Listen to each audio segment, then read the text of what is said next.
시민의 눈으로 지역사회를 들여다보는 제안합니다 순서 이어갑니다. 경산시 권용현 시민기자 전화 연결해서 요즘 경산 지역에서 시민들이 겪고 있는 불편사항 직접 들어보겠습니다. 전화 연결돼 있습니다. 안녕하십니까? 네, 안녕하십니까. 권영현입니다. 네, 먼저 제안해 주실 내용은 어떤 게 있는지 말씀해 주시죠. 이번 주 제안 내용은 두 가지입니다. 첫 번째는 생활 폐기물 중 재활용품 배출 불편 관련 내용이고요. 두 번째는 어린이 보호구역 불법 주정차로 인한 불편입니다. 제안해 주신 아파트 생활 폐기물 배출에는 어떤 불편을 겪고 계신 건지 설명해 주실까요? 코로나로 비대면 쇼핑이 많아지면서 각 가정의 배송 물품이 많이 늘었습니다. 이에 따라서 가정 내 생활 폐기물 중 박스와 비닐이 전보다 많이 나오고 있는데요. 하지만 분리수거함에 폐비닐함이 없어져 종량제 봉투에 담아서 버리고 있습니다. 비닐의 경우 부피가 커서 종량제 봉투 사용량이 크게 늘어난 현실입니다.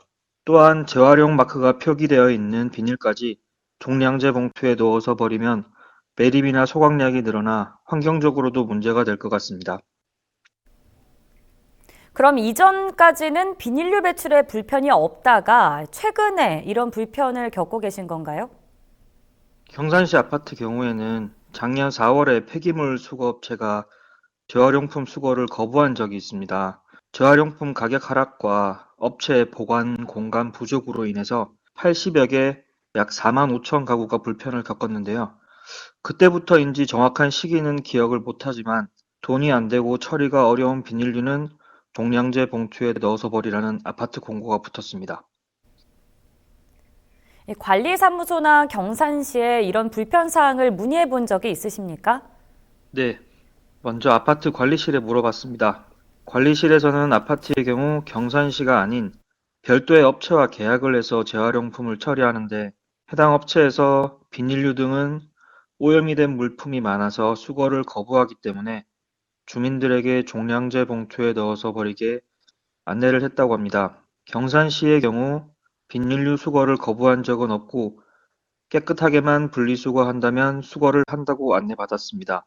하지만 분리수거함에 붙어있는 재활용품 안내판에는 폐비닐류는 재활용품 분리배출란에는 아예 빠져있고 종량제 봉투에 버려야 할 쓰레기 중 하나로 표기해 놓아 재활용품이 아닌 듯하게 안내해 놓았습니다.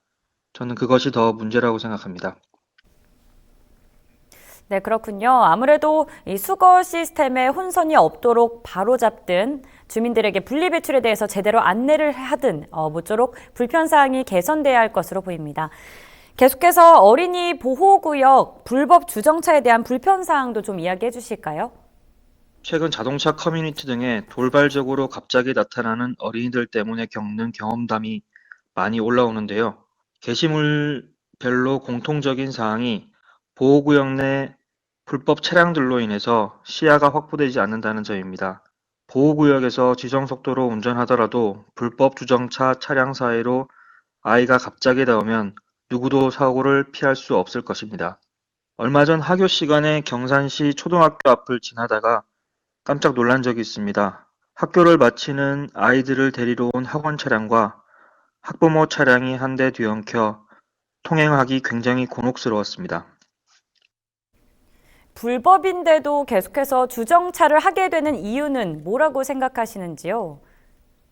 등교 시간이나 하교 시간에는 학생들을 태워주는 학원 차량과 학부모들이 동시간대에 몰리다 보니 필연적으로 불법 주정차가 발생하고 있습니다. 또 학교 정문 앞은 학생들과 시민 등 유동인구가 많아 상가가 굉장히 활성화되어 있는데요.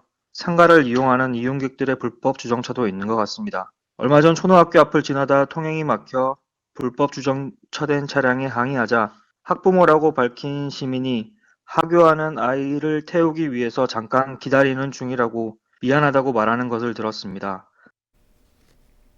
그러면 시민의 입장에서 불편사항이 해결되려면 어떻게 해야 좋을까요? 네, 아파트 공고문에 어린이 보호구역 주민신고제를 확대한다는 안내를 본 적이 있습니다. 어린이 보호구역에 자주 통행하는 사람들은 학부모 또는 주변 상가 이용객들인데 주민의 신고로 효과성이 얼마나 클지 의문입니다. 하지만 무인 단속 카메라가 설치된다면 확실한 효과가 있을 것이라고 생각합니다. 네, 잘 알겠습니다. 권용현 시민기자, 불편사항이 있으면 언제든 또 제안해 주시길 바랍니다. 오늘 말씀 고맙습니다.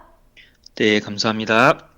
네, 생활 폐기물 배출 문제나 주정차 위반으로 생기는 불편은 주민 생활과 직접 연관이 돼 있기 때문에 개선이 필요한 부분으로 보입니다. 지자체에서 좀 더 주민의 목소리에 귀 기울이는 노력이 필요하겠습니다.